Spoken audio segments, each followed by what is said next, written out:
안녕하세요, 신박사입니다. 안녕하세요, 신세무사입니다. 자, 오늘도 이렇게 세무사님을 모시고 새로운 주제를 가지고 여러분께 돌아왔습니다. 오늘 주제는요, 구독 서비스 관련된 얘기예요. 예, 구독 서비스 많이 이용하시죠? 구독 서비스. 그렇죠. 네. OTT부터 해가지고 맞아요. 오피스라든지 뭐 위에 이제 뭐 구독 서비스 없이는 생활이 좀 어렵지 않을까 그렇죠. 예. 싶을 정도로. 예. 네. 그래서 오늘 주제는요, 구독 서비스를 운영 중인 스타트업 또는 플랫폼 기업들이 많잖아요. 그렇죠. 그래서 그 기업들이 고려해야 하는 세무 세 가지 이슈를 정리해서 한번 세무사님께 여쭤보고 답을 들어보는 시간을 갖도록 하겠습니다. 네. 예. 먼저 첫 번째는요, 요즘 IT 기반의 플랫폼 비즈니스 모델을 가진 스타트업들이 많죠. 그렇죠. 예. 그래서 이들이 흔히 이제 SaaS라고 하는 기반으로 구독 형태의 서비스를 구독자들에게 제공을 하는데요. 예.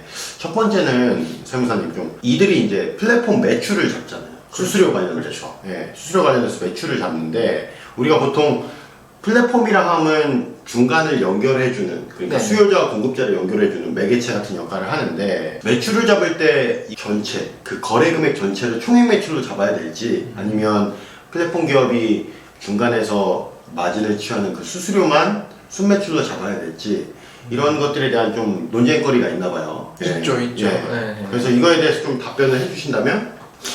이게 뭐 사장님들께서 많이 여쭤보시는 부분 중에 하나인데, 일단 결론을 먼저 말씀드리면은 순액으로 할지 총액으로 할지는 이제 상황 파악을 좀 해야 돼요. 네네.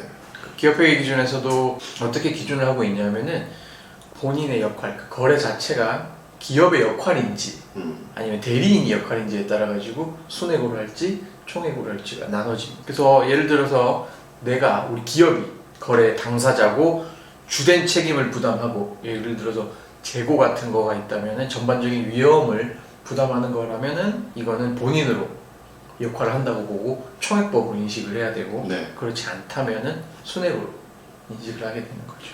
이제 본인이 제공하는 서비스에 대해서 본인이 다 책임을 지고, 그렇죠, 결정으로, 그렇죠. 예, 본인의 상품이다 또는 제품이다 이러한 관점이 있다면 이제 전체 거래 금액을 다 총액 매출로 잡을 수 있다는 그런 말씀이시죠. 그렇죠. 예. 근데 이게 가끔 그런 경우가 있어요. 이제 구매 대행 같은 경우에는 네. 구매 대행 같은 경우는 되게 헷갈려 하시는 경우가 네. 많더라고요. 왜냐면 구매 대행이라는 사업의 절차가 우리가 사놓고 파는 게 아니라 고객의 요청이 들어오면 구매를 대신 해주고 수수료를 받는 거잖아요. 그러다 보니까 그건 이제 순액법으로 기록을 해야 되는데, 수수료만 기록을 해야 되는데, 이제 그런 경우 과세관청이랑 이제 정보의 오류가 생기죠. 네. 과세관청 입장에서는 우리가 물건을 사서 팔았을 때 총액이 인식이 되는데, 네. 야, 너 왜 매출이 100만 원인데 10만 원만 신고했어? 이렇게 할 수 있어요. 우리는 이 100만 원의 물건을 판 게 아니라 100만 원의 물건을 대신 사준 용역을 제공해 준 거다라는 네. 입증을 해야 되거든요.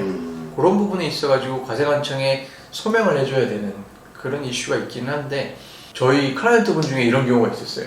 그걸 순액법으로 하면 안 되는 걸 순액법으로 해가지고 네.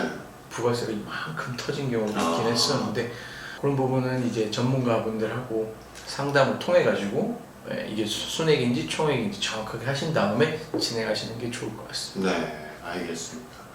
그러면 방금 부가세 말씀하셨는데, 네네. 이제 플랫폼 기업들이나 이런 구독 서비스를 제공하는 업체들도 네. 부가세 신고를 해야 되잖아요. 그렇죠. 그럴 때 뭔가 뭐 특이점이 없나요? 영세율이라든지 뭐 이런 것들 적용할 수 있는 부분에 대해서.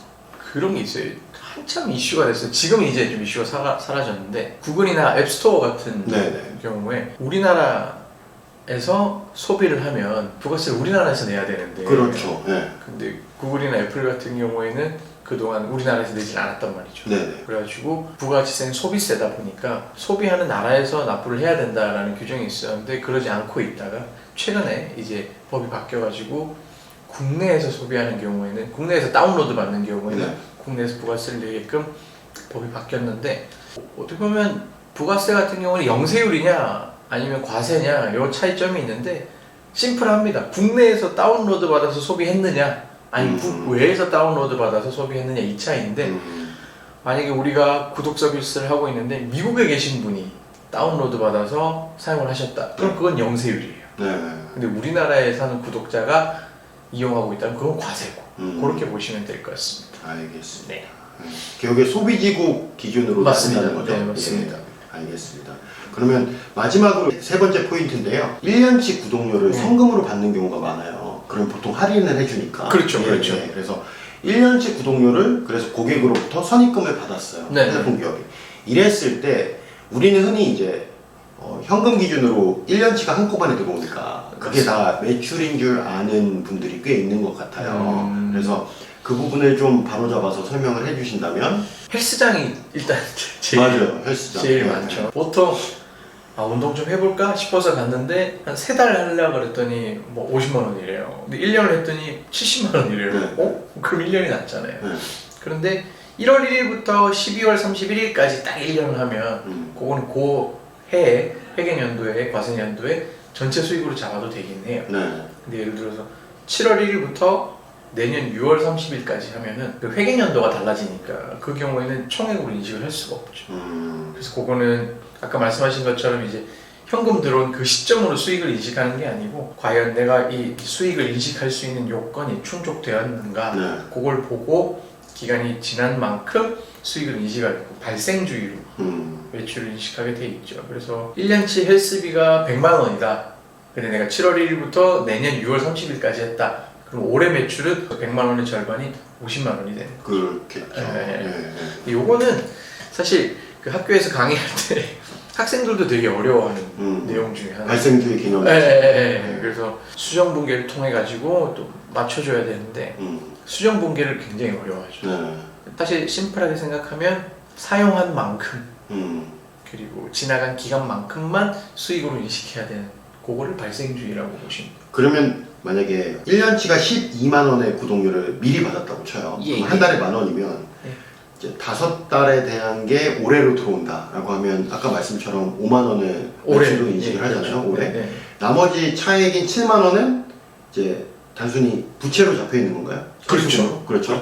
먼저 받은 돈으로 해서. 네. 그게 왜 그러냐면 많이들 물어보시는데 이게 왜 부채인가요? 라고 얘기를 해요. 근데 자산의 개념하고 부채의 개념을 회계학적으로 잘 보시면은 자산은 내가 통제가 가능하고 미래에 경제적 효익이 나한테 들어와야 되는 거고 부채는 미래 경제적 효익이 나갈 것이 확실한 걸 부채라고 하는데 12만 원 중에 5만 원은 돌려줘야 될 의무가 없어요. 왜냐면 기간이 지났으니까. 네. 내가 서비스를 제공했으니까. 근데 나머지 7개월은 이 사람이 갑자기 그만할래. 그러면 줘야 되니까. 맞아요. 그래서 부채로 잡아두는 거예요. 알겠습니다. 그 와중에서 뭐 위약금이라는 개념이 있을 수 있겠지만 단순하게는 보면은 아까 말씀하신 것처럼 12만 원 중에 기간 지난 5만 원은 수익, 기간 안 지난 7만 원은 부채 이렇게 잡아준다고 보시면 돼요. 네, 알겠습니다. 이렇게 해서 오늘 세무사님 모시고요. 요즘 굉장히 대중화되어 있는 구독 서비스를 제공하는 스타트업들이 고려해야 할 세무 관련된 이슈 3가지를 함께 알아봤습니다. 예, 좀 도움이 되셨길 바래요. 예, 더 재밌는 주제로 저희는 또 찾아뵙겠습니다. 예, 감사합니다. 감사합니다.